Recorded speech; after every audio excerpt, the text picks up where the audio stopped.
make sure she's all good and y'all are all good. Ready? Good afternoon. My name is Jennifer Lowry, and I'm the acting U.S. Attorney for the Southern District of Texas. And we're here today to talk about violent crime. And violent crime is a huge problem in Houston and Harris County. I want to show you this map. You switch it over on the computer right here. Oh, they added some more things to my, sorry. Oh, there it is. Let's go back. This map that you'll see on the screen talks about a violent crime in Houston. And this is where violent crime is occurring. It's not just in one location. It's all over the city. It's all over the county. And we as a community need to come together to fight violent crime. And if we do, we can make a difference. The media is an integral part of that, to educate the public, to let them know where it is and to what's going on. And that we thank you for being here today. Behind me are members of our team, our violent crime team. And we fight violent crime every day, and everyone here works to fight violent crime. They're available in the mornings, they're available in the afternoons, they're available late at night. We do everything we can to make ours and your community as safe as we can. I want to introduce these team members right now. Right here is Assistant Special Agent in Charge Ted Docks, and he's with the Federal Bureau of Investigation. Next to him is Executive Chief Matt Slinkard, and he's with the Houston Police Department. Behind me on the corner is Special Agent in Charge Fred Milanowski with the Bureau of Alcohol, Tobacco, Firearms, and Explosives. Next to him is Gary Smith with the Treasury Inspector General's Office, called TIGTA. Let's see, right here is our acting inspector, postal inspector, Dana Carter. Mr. Kuhlman, Major Kuhlman, is over there from the Jefferson County Sheriff's Office. And Ruben Perez is from the Harris County District Attorney's Office. These are just some of our partners who we use to help fight violent crime and to work together. Part of our deal is we need to collaborate and all work together to fight it. A prime example of this collaboration happened today. There was an arrest of 3 individuals who robbed a drug stash house and then shot and killed someone during the course of that robbery. Arrested today were Charles Dawson, Damon Randolph, Kieron Marshall. They will join Curtis Sandell, who is already in state custody, that will be moved over to federal custody. And there is a fugitive, Daniel Prince. They all face now life in prison for the robbery, drug conspiracy, and the discharging of firearm during their offense. But that's not all the violent crime work and cases that we've been doing lately. We've had carjackings. We've had using, brandishing, and discharging firearms. We have felons who are unlawfully possessing firearms. We have assaults on officers and assaults on mail carriers and other gang crimes. A couple of examples is an already convicted felon did not kill a federal agent attempting just to serve a summons. And the summons was just for aggravated identity theft. We have 2 men someone who robbed somebody in a safe place, which would be, you would think Subway and Family Dollar are safe places. They were robbed and brandishing firearms or showing a firearm. There was a carjacking where another man pulled a firearm on a lady to rob her car while she was trying to put her 1-year-old in the vehicle. We have multiple felons in possessions. They're not able to buy firearms or to possess firearms. And we work with the DA's office on this, in that they have felon in possession cases, and because of the backlog, they're sending some of us over to the federal side. So we're working in collaboration with them to try to get some of the worst offenders prosecuted. Recent announcement of an ELN member, and that is a transnational organized crime group They were producing and distributing illegal narcotics into Southeast Texas. In the past year, there have been numerous of robberies and pulling of guns on mail carriers. And we have a criminal who was shot at an ATM mechanic in the face while he was just trying to work on the ATM.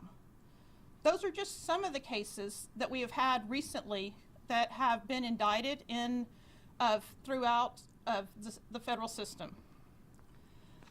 They're looking at penalties from 5 years in prison up to life.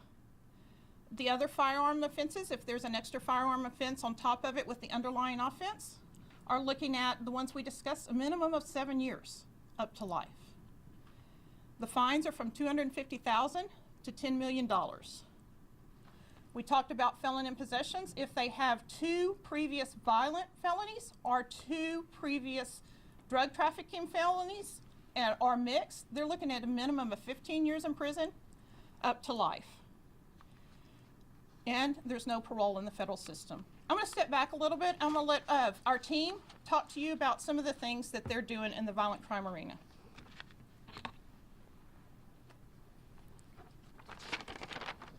Good afternoon. My name is Ted Dux. I'm the Assistant Special Agent in charge of the Houston Division FBI, and I oversee the Violent Crime Branch. This morning, a joint operation with the Houston Police Department, we have 3 suspected members of the Violent Street Gang that were taken into custody, and they face charges of robbery and murder. During the robbery, the subjects obtained a large amount of wholesale narcotic and money, and ultimately murdered an individual. Each suspect is indicted on 4 counts with a maximum punishment of life incarceration without the possibility of parole. Today is another example where the FBI works tirelessly, diligently, and vigorously alongside our federal, state, and local partners across our jurisdiction to fight violent crime. In addition, last month, 2 alleged members of one of the most serious transnational organizations, the National Liberation Army, aka ELN, were extradited to the United States. This is the first time believed members of ELN have been extradited to the United States in their nearly 60-year history to face both narco-terrorism and drug trafficking charges. While these are only 2 examples of FBI's work to fight violent crime, it serves as a reminder to our commitment to the threat. We live in this community, our children live in this community, therefore the public concerns regarding violent crimes are the same as ours. In today's world, the threats we face are too diverse, too dangerous, and too all-encompassing for any of us to tackle alone. FBI Houston will continue to work alongside our partners to identify the most violent offenders and the most dangerous criminal organizations in our community. Thank you. Give it to Executive Chief Slinker. Good afternoon. Thank you very much, and thank you to the U.S. Attorney's Office very much for hosting us this afternoon to talk about something that we've all been talking about for quite some time, really since 2020, right? The increase in violent crime in Houston-Harris County. And as our Police Chief Troy Fenner and as our Mayor Sylvester Turner have said many times, Houston is not immune to the increase in violent crime that we've seen throughout the country since 2020 and then moving into 2021. And so what's really important today is to highlight, as we have several times recently, the partnerships that we are engaging in to do the very best we can for the citizens in combating this rise in violent crime and doing our very best to stem this rise in violent crime. I think the arrest today from a murder that occurred in 2018 and that robbery that was referenced is a perfect example of that. The hard-working men and women of the Houston Police Department, detectives within our homicide division and our gang division, working cooperatively with the FBI and the U.S. Attorney's Office to work on a case that obviously is a couple years old and then bring that to some sort of conclusion and get suspects in custody. It just highlights and underscores that it takes all of us to make a difference in the violent crime that we're experiencing. And as our partners at the ATF and Special Agent in Charge Fred Milanowski has said many times in recent news conferences, and as the mayor mentioned even yesterday in his State of the City address, we have an issue with too many crime guns on the street and too many violent crimes involving firearms, whether it be murder, whether it be robbery, whether it be aggravated assault with a deadly weapon. We have approximately 3,800 firearms stolen from vehicles in the city of Houston every single year. approximately 3,800 firearms that are reaching the street and often turning into crime guns from them being stolen from vehicles.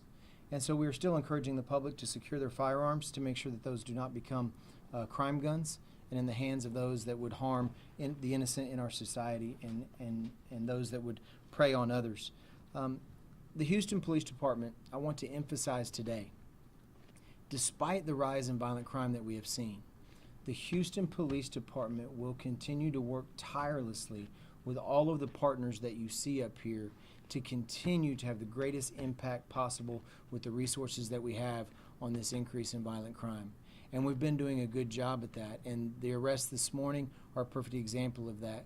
Couple that with the press conference that we had recently on the robbery crew that we've been able to have some success on in taking into custody on the robberies that we had in the Galleria area and some of those longer term investigations that we are engaged in. This is just an example of one. There are many investigations that we're engaged in all of the time involving violent crime, and I want to thank all of these partners up here, both local, state, and federal, the Harris County District Attorney's Office, the U.S. Attorney's Office for helping us when the necessary charges are put appropriately in the right system, whether that be state or whether that be federal. And depending on the case, we use all partners to make sure that we come out with the best outcome for our citizens. So thank you for your continued partnerships. Thank you, Chief. My name is Gary Smith, and I'm the Special Agent in charge with the United States Department of the Treasury, Office of Inspector General for Tax Administration, otherwise known as TICTA. We're a relatively small agency, maybe 200 agents across the country. Our main mission is oversight of the Internal Revenue Service, and we are charged with the protection and safety of IRS employees. On August the 24th, while two special agents of the IRS Criminal Investigations Division was attempting to serve a summons on Mr. Ernest Taylor in South Houston, as they approached his residence, Mr. Taylor stepped out of his vehicle and opened up fire on the two federal agents and began to shoot at them as they approached his residence. Luckily, neither agent was hit or sustained any injuries, but some of the concerning things is that Mr. Taylor was a felon. He was in possession of a firearm, and when he opened fire on the two federal agents, he was about 6 houses away from a Houston Independent School District school, and the shots rang out towards the school, jeopardizing the safety of the students in the school. Houston Independent School District police officer was able to put the school in lockdown, was the first to arrive on the scene, and so I'm here today to thank the Houston Independent School District Police Department, the Houston Police Department, who also responded to the scene for us, and they were able to give us the full resources that they could bear to help us prosecute, file charges against the subject, and then the U.S. Attorney's Office for working with us throughout that night to make sure that Mr. Taylor was charged appropriately and was able to be held in custody pending the outcome of his judicial process. And I'd also like to thank the ATF for helping us out too. So as you can see, we're a small agency. There's no way that we could fully do our job without the partners that you see here with the U.S. Attorney's Office, our federal, state, and local partners. And so I'm here today also to thank them for their help.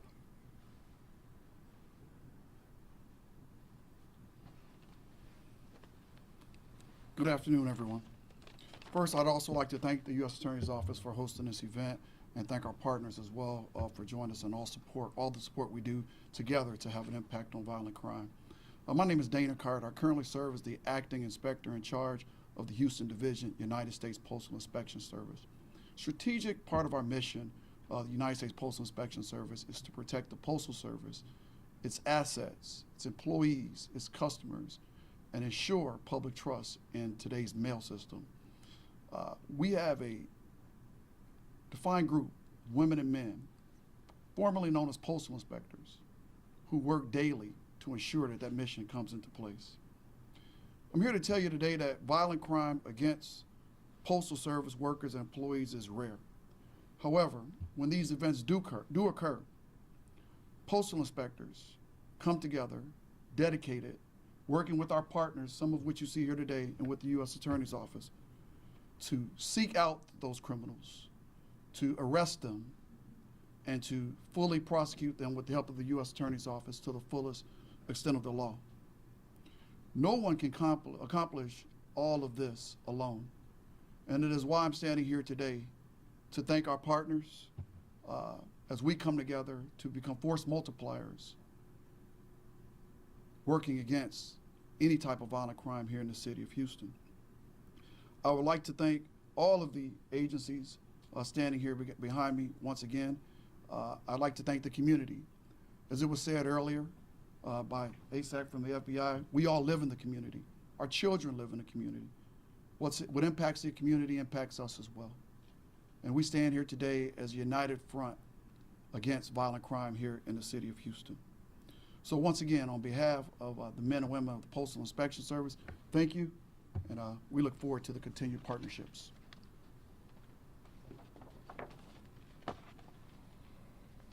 Hello, hello everyone, and I also want to thank all the partners that I'm standing up here with today from the federal side, the state, and local areas. I'm Wayne Kuhlman. I'm a major with the Harris County Sheriff's Office on behalf of Sheriff Ed Gonzalez. We're here today as a unified public safety team. We're proud to work alongside our city, state, and federal partners, and today is a reminder of what we can do when we all work together. It's about sharing intelligence and combining our efforts at all levels to target and prosecute the most dangerous offenders in our communities. And we are all working very hard together to accomplish this. It's about bringing these violent perpetrators to justice, protecting our community, prosecuting them, and making sure that we have a safe community.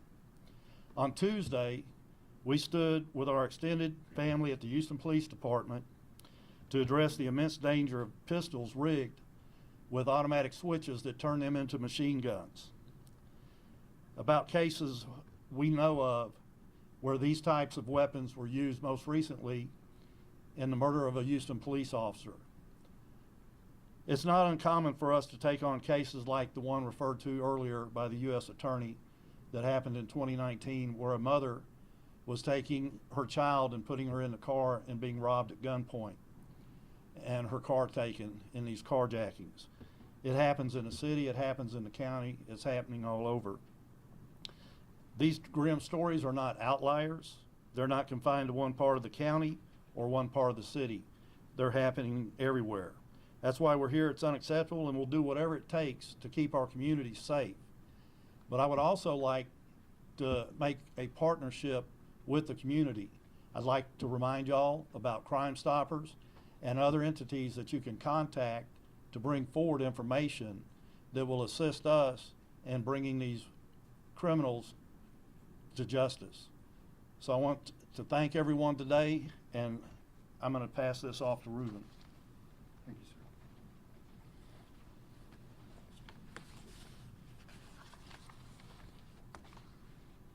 Good afternoon. My name is Ruben Perez, and I'm a Special Crimes Bureau Chief of the Harris County District Attorney's Office. I work for Harris County elected District Attorney Kim Mogg. On behalf of Harris County District Attorney Kim Mogg, I want to thank everybody here, the U.S. Attorney's Office, Acting U.S. Attorney Jennifer Lowry, all the federal partners that are here with us, all the state partners, all the local partners.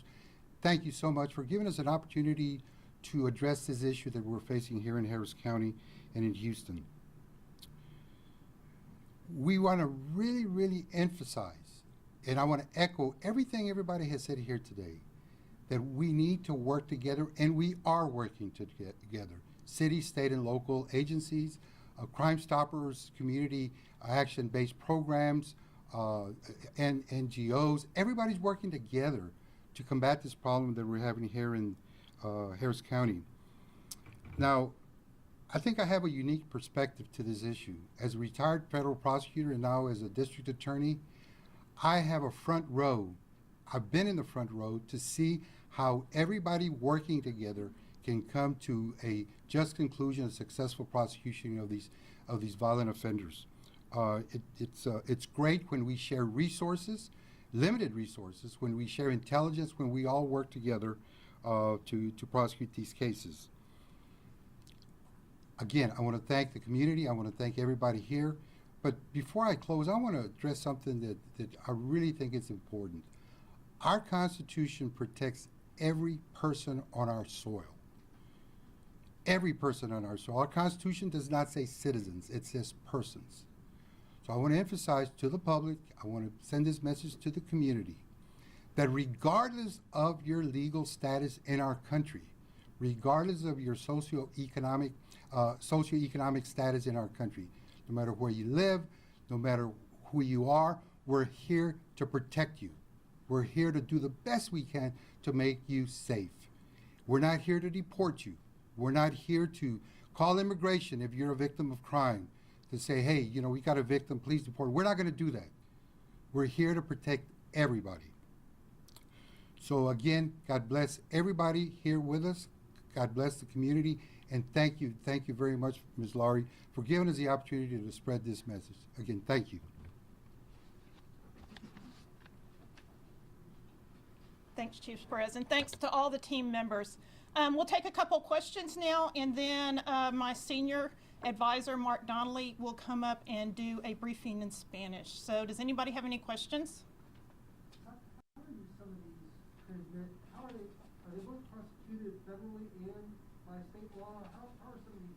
So some of them can be prosecuted under both. What we work with the district attorney's office to try to find out where the best place to prosecute this individual is.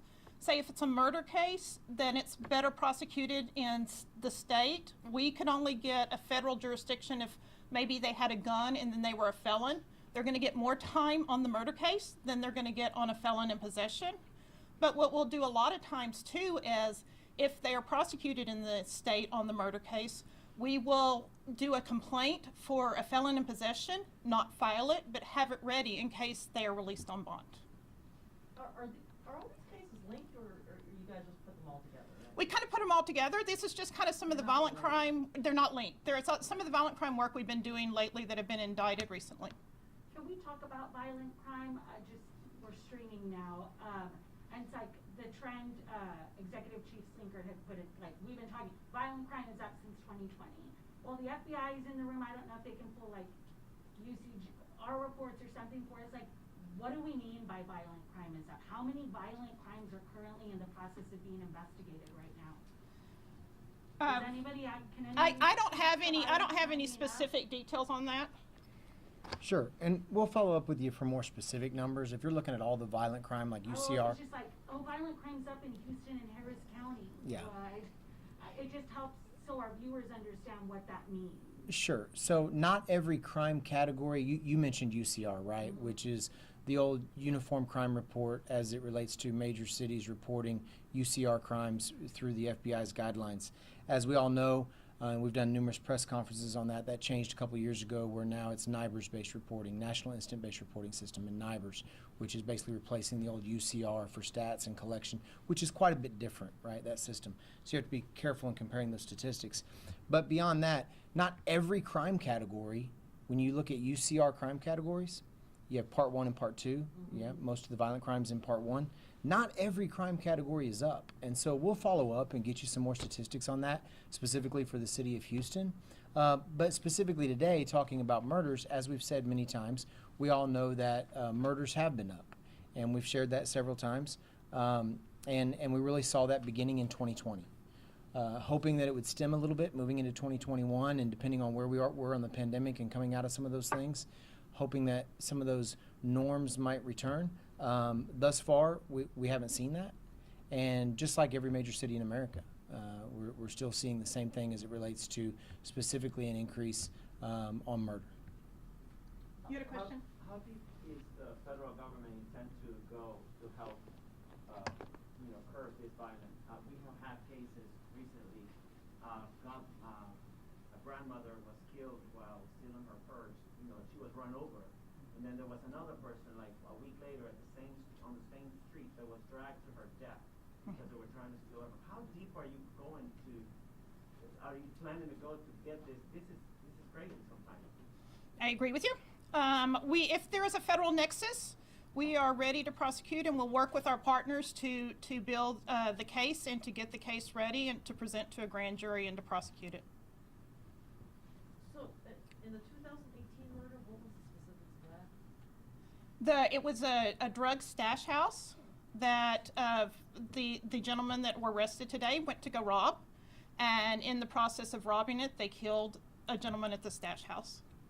And so they're looking at up to life in prison because they discharged a firearm during a robbery and a drug trafficking offense. What kind of drug? Cocaine. With the talk about all this partnership from the federal level down, for the people who were waiting for their crime to be solved, is the message there's a chance that the person who perpetrated that crime is part of one of these crime rings? It just is going to take some time. In this case that you all gave as an example, 2 years or more from that 2018 Stash House Fest. So, like, what's the message here on the teamwork for the people who are waiting for their crime to be solved? So my message would be that we're working the cases. Sometimes it may take longer. We try as best we can to get the violent criminals off the street. It may be we don't have enough information at that time to prove that that person did that offense, but when we do, we're working toward to move them to indictment as quick as possible.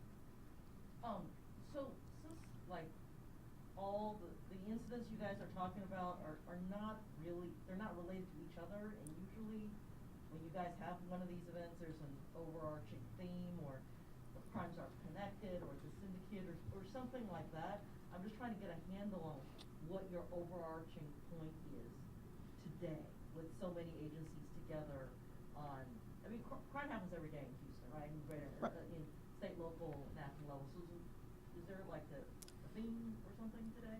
We want to get the word out to the community. We want to get the word out to the criminals that we're here. I don't think that the word gets out enough to them to know. We've had people that have been arrested before and say, "You're not taking me federal, are you?" So we want to get the word out that everybody is working together, that if you're out there committing violent crime, that we are looking for you. And this is just an example of what we've been doing lately, and indictments that have been returned lately to give an overview of the things that we are looking at. Yeah, I'll give you a perspective from a local agency perspective, and that being the Houston Police Department. One of the focuses of today that's important to highlight is, and it started really earlier in the week, right? When we talked about the fact that you have a switch on a weapon, and that switch in and of itself makes that a federal crime.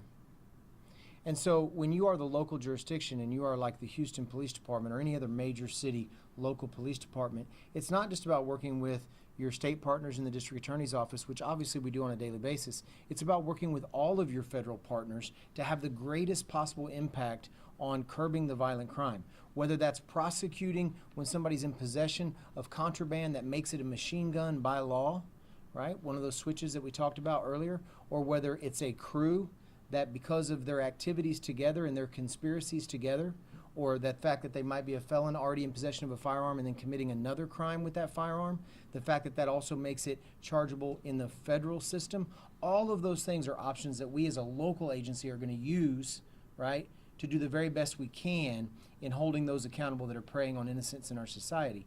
And so one of the messages here today is, as a local law enforcement that is responsible for responding to violent crime in our city, we are going to use every resource that we can, including our federal partners, to make sure that we're prosecuting the best way we can the most violent in our society. Do you think there are more crime crews out? Like, I'll never forget kind of your candidness after there was a crime ring that was busted by the SWAT team, like with these armored trucks. This was a few years ago, and you're like, I remember it. yeah, you're like, we're taking this on. This is we're sick of these crime rings. So then cut to the press conference earlier this week talking about all these people taken down. Here's another random laundry list of other crime rings taken down today. Is this where you think crime is trending, or do you think it's like lone criminals? No, so when you talk about, you know, our motivation, right, or regarding violent crime, and speaking for the Houston Police Department, myself, Chief Fenner, all the hardworking men and women of the Houston Police Department, you know, it didn't take 2019 moving into 2020 and 2021 an increase in violent crime. It didn't take that for us to be upset with violent crime. We're always upset with violent crime. I've been upset with violent crime for 28 years of putting on this uniform, right? And I think that's a good thing. I don't care if it's one murder in your city or if it's, you know, a couple hundred murders in your city. If we ever lose that, right, then we've lost a lot. If we lose the fact that we're upset about any violent crime occurring in our city. So I think our interest, our drive, our motivation to have the greatest impact to help our community has been the same, whether we're in a period where crime is relatively low or whether we're in a period where crime is spiking and is relatively high. I think you're going to see the same interest, and I think you're going to be seeing the same motivation and effort put forward by the great people up here and definitely by the Houston Police Department. You know, it's just something that we're all talking about more, right? Because it's right in front of us. The fact that we are having more violent crimes. Again, I mentioned other crime categories, if we were to look across the board, are probably going to be down. But do you think it's these organized rings that are at the helm of a lot of these crimes? Well, I mean, I think that definitely plays a factor. I mean, you have times, obviously, if violent crime is going up, right, then obviously a certain percentage of that violent crime, it would hold true that there would be a certain percentage of that that's going to be an organized element. So as violent crime as a whole is going up, you can also assume that probably the organizational elements of that or organized crime is going up in that respect as well. You know, some crimes are lone actors and some are not. Some are crews, and we've been very successful in taking down some very, very violent crews that are working in collaboration and working together. The Galleria is one that I mentioned. The armored car you mentioned that I covered a few years ago. And then, you know, we talk about the arrest this morning. The arrest this morning from a crew that committed a murder a couple of years ago. And so, you know, obviously we see lone actors, but we also see suspects acting in concert as well. I wonder,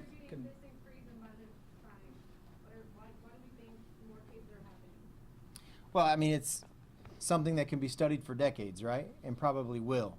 When we look back across the nation and we look at 2020, 2021 and that increase, there have been other periods in American history where crime has increased. And there's been many studies done. I think there are probably a lot of factors, societal factors. I think there's a lot of factors as it might relate to issues related to pandemic, coming out of that, economy, other things.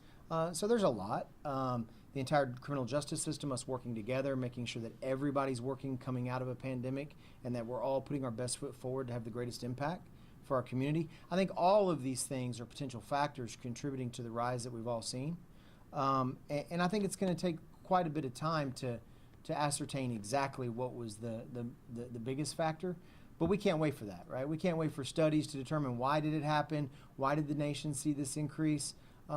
To a large degree, those issues are secondary when it comes to law enforcement. We have to be engaged in moving forward and engaged every single day in addressing it because it's here, and we can worry about the factors of why it happened for decades to come. But I think, can somebody, one of the federal folks speak to the fact that, I mean, the statistic clearly shows this is not like, Houston is not alone, right? Not Like, at all. we hear from people and they think, you know, their neighborhood or the Galleria or something, wherever, and it's just like the worst it's ever been in their whole entire lives. But it's a trend that clearly shows nationwide and clearly related, you know, to pandemic and supply chain and Right. all those other things. You're that correct. a lot of them. Can you talk to that? So Fred Milanowski, especially in charge with ATF. And let me first answer your question about the crews. So 3 years ago, we saw this violent crime, and with the partnership with Houston Police Department and the Sheriff's Office and the U.S. Attorney's Office and the DA's Office, Postal, everyone got on board with Crime Gun Strike Force, okay? We have dedicated AUSAs and dedicated DAs. And the three things that they look at are armed commercial robberies, knife-and-link shootings, so that's our ballistics program, mostly non-fatal shootings, and then firearms trafficking. Where it comes to the Hobbs Act commercial robberies, those are crews. We've taken off dozens of crews that are good for 15, 20 robberies of CVS's, phone stores, the Galleria that the chief talked about, the Galleria armed robberies. In the last 3 years, we've taken off a dozen of those. So those are crews. We do have some gang problems in the city of Houston, right? And there's some shootings and retaliatory shootings from the gangs. No, not much different than any major city in America. But why is it happening nationwide?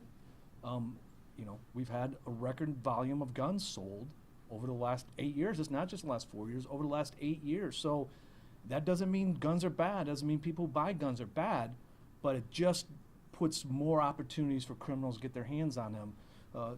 Chief Slinker talked about the guns being stolen out of cars. Our number one challenge in Houston with criminals getting guns is from breaking into motor vehicles.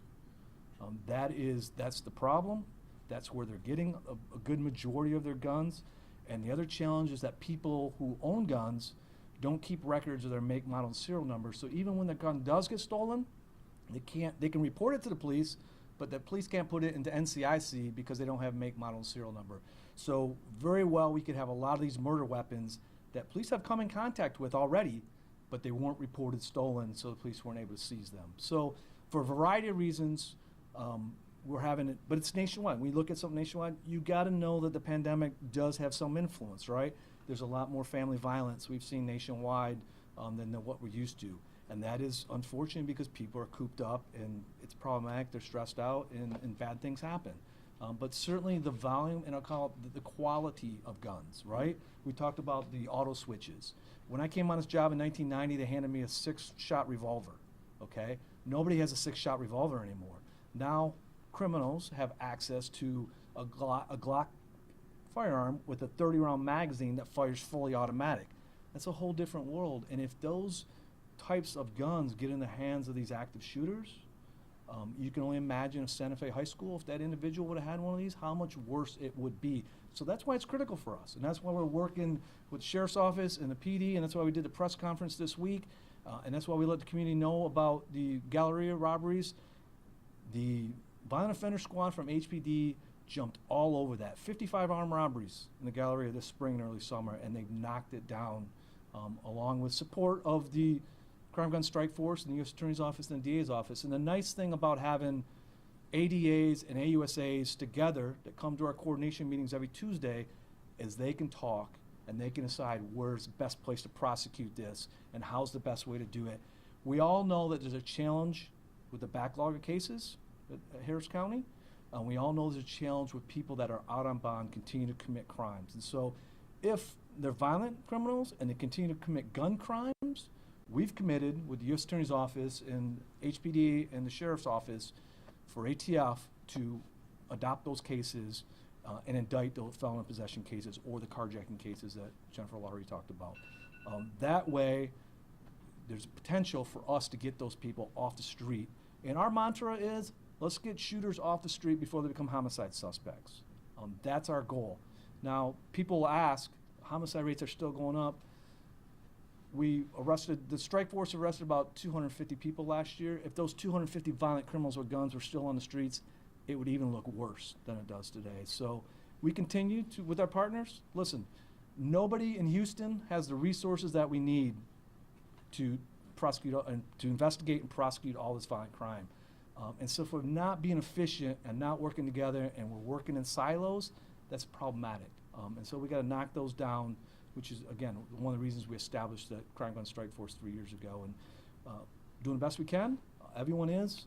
HPD, in comparison to, cities like Chicago, that has 13,000 police officers, they do an outstanding job with the resources they have. So, thank you. I do want to ask one question, just Sure. because I'm trying to bring it back to our viewer. And the people that are watching this live, the comment is, get a gun, get a gun. In Texas, you now can just carry it wherever you want as long as you have this legally. And it's like a circle. You're talking about all these guns getting stolen out of the car. You talk about Houstonians arming themselves with a gun. You're talking about professional criminals who are willing to kill you over serving a summons. I just don't understand how to sum that up to the viewer to understand that they are part of this, they play a role in this too. Absolutely. Can And you we help say, me? well, let me say it like this. Every U.S. citizen has Second Amendment rights, but they also have responsibilities. And leaving a gun in the passenger compartment of a vehicle when you're not there is not being a responsible gun owner. It's not against law, but it's not being a responsible gun owner. Our recommendation is you lock it in your trunk, or there's lots of aftermarket safes you can have bolted to the carriage of your vehicle. That's being responsible. But put in a glove box where any screwdriver can open that up and get a pull, you are contributing to the problem.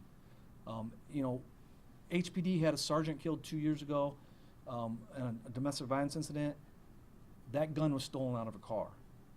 That could have been prevented. And listen, we all know this is Texas. We know there's a gun culture here. You're not gonna change that. But we would like to see the public take some responsibility and lock up their guns in their car and at home, right? You know, we see lots of young kids get their hands on guns and accidentally shoot themselves or others. That's tragic. Nobody wants to see that.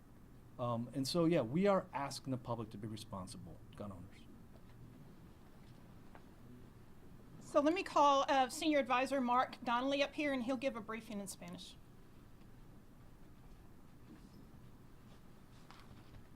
Buenas tardes, soy Mark Donnelly, asistente fiscal federal. Todos los días, como compañeros, trabajamos para combatir el crimen en Texas. El crimen violento continúa plagando a nuestra comunidad. Los medios de comunicación son un parte integral para educar al público, y esa es parte de la razón por qué estamos aquí hoy. Trabajamos juntos cuando y donde sea, por la noche, por el día, cuando sea. Esta es nuestra comunidad también, y queremos hacer todo posible para asegurarnos que todos se sientan seguros en nuestra comunidad. Todos trabajamos juntos para asegurarnos de que los peores criminales sean frente a la justicia, si sea estatal o federal. Colaboramos para buscar justicia en cada caso. Presente hoy, como socios, son ATF, el FBI, el Inspector General de Tesorería, la Oficina del Fiscal, el Departamento de Policía de Houston, la Oficina del Alguacil del Condado y el Servicio Postal. Como ejemplo de nuestra colaboración, hoy la detención de 3 hombres que robaron un escondite de drogas y cometieron asesinato durante el robo. Estas 3 personas fueron Charles Dawson, Damon Randolph, Keon Marshall, y tenemos también como fugitivo Daniel Prince, cuya foto está aquí en las televisiones. Y también parte de ese grupo fue Curtis Sandel, que ya estaba bajo custodia estatal. Todos ahora se enfrentan una sentencia de vida en una prisión federal por robo, conspiración de drogas y disparar una arma de fuego que resultó en una muerte. Pero eso no es todo. Tenemos varios otros delincuentes en todo el área de Houston. Robos de coches, robos de armas que están en coches, uso de armas, como el jefe de la policía Finner describió antier. Delincuentes que obtienen y usan ilegalmente armas de fuego, crímenes de pandillas, asalto contra oficiales y carteros. Algunos ejemplos de eso también son un delincuente ya sentenciado disparó contra agentes federales que intentaban entregar una citación por robo de identidad en Houston. 2 hombres que robaron con arma un restaurante de Subway y también un Family Dollar. Otro hombre apuntó una arma a una mujer y le robó su auto en un estacionamiento mientras ella estaba poniendo un hijo de 1 año en su asiento. Hemos trabajado con el Estado para traer a nivel federal delincuentes que posean armas. También el anuncio reciente de la extradición de miembros del alto rango del ELN, que son responsables de producir y distribuir sustancias ilegales en el sureste de Texas. En el último año, hemos visto varios casos en los que nuestros carteros locales han sido asaltados de punta de arma. Tenemos miembros también del MS-13 cometiendo asesinatos con machetes para avanzar sus posiciones en la empresa. Estos delitos traen sanciones desde 5 años en prisión federal al mínimo hasta vida en el cárcel. Otros delitos relacionados con armas de fuego son consecutivos y comienzan de 7 años hasta vida en el cárcel. Y también hay multas de $250,000 hasta $10 millones. Continuaremos trabajando juntos para combatir el crimen violento en nuestra área. Estamos unidos en este esfuerzo y nunca, nunca descansaremos. Gracias.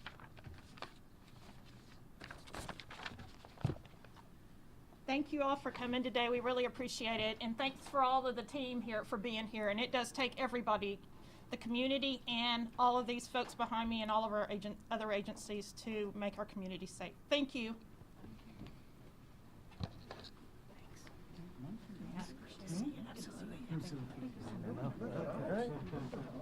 '87 as a police officer. Wayne, I think that's mine.